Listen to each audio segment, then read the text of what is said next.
Hello friends, welcome to Geeks for Geeks. Today we are going to learn shortest job first scheduling.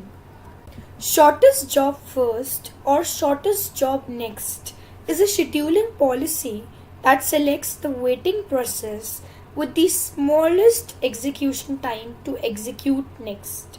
Shortest job next is a non-preemptive algorithm, that is, next process starts only after the previous gets fully executed. Problem statement: given n processes with their burst times, the task is to find average waiting time and average turnaround time using shortest job first scheduling algorithm. Completion time: time at which process completes its execution. Turnaround time is completion time minus arrival time. Waiting time is turnaround time minus burst time. Here we have assumed arrival time as 0, so turnaround time and completion times are same.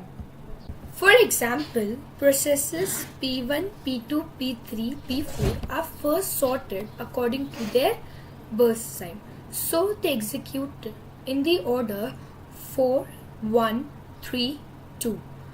P4 will be executed first for 3 seconds, then P1 for 6 seconds, then P3 for 7 seconds, and then P2 for 8 seconds. Gantt chart is as follows.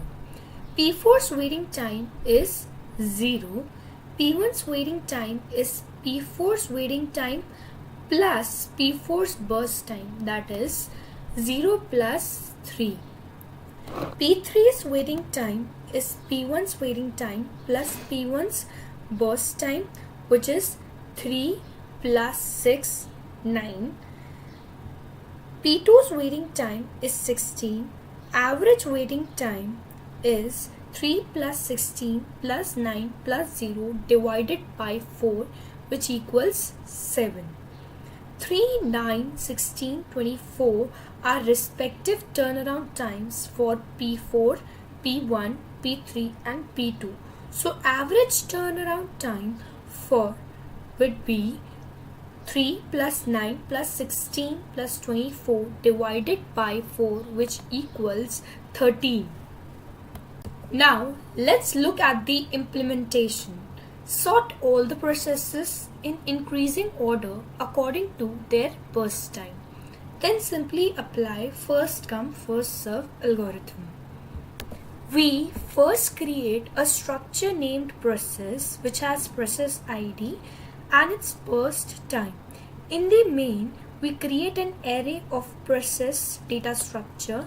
We sort them according to their burst time using comparison function, which is here.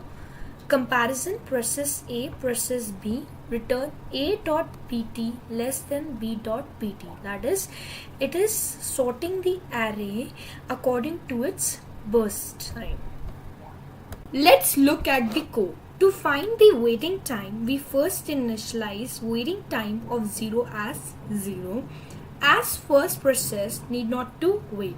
Then for process I, waiting time of I is waiting time of I minus 1 plus burst time of I minus 1. Then for process I, turnaround time would be burst time of I plus waiting time of I. In main function, we call find average time function. We declare two arrays of size n which will store waiting time and turnaround time of each process.